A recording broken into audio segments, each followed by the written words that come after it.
Share করব সেটা হচ্ছে আমার ভাইয়ের খোলা শুভক্ষণ। হিন্দুদের বিয়ের একটি রীতি, এই রীতি অনুসারে এই অনুষ্ঠানটি করা হয়ে থাকে। তো ভিডিওটি করতে চেয়েছিলাম না, বাট ভাবলাম যে একটি ভিডিও করাই হয়ে যাক।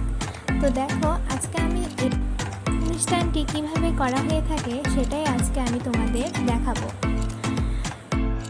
অনুষ্ঠানের শুরুতেই ঘট বসিয়ে পূজা করা হয়। তো দেখতে থাকো যে কীভাবে ঘট বসিয়ে পূজা করা হচ্ছে।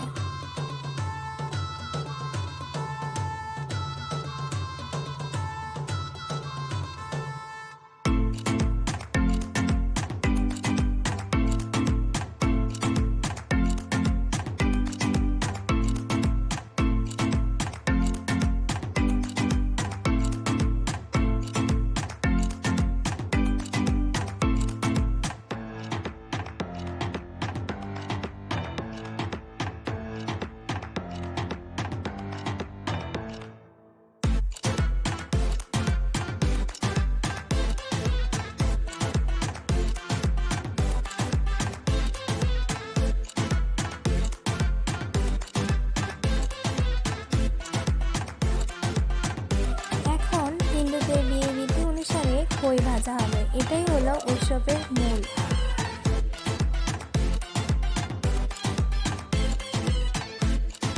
খই ভাজা হয়ে গেলে সবাই মিলে পাতিলটা নামাবে, এটাই হচ্ছে এই অনুষ্ঠানের রীতি।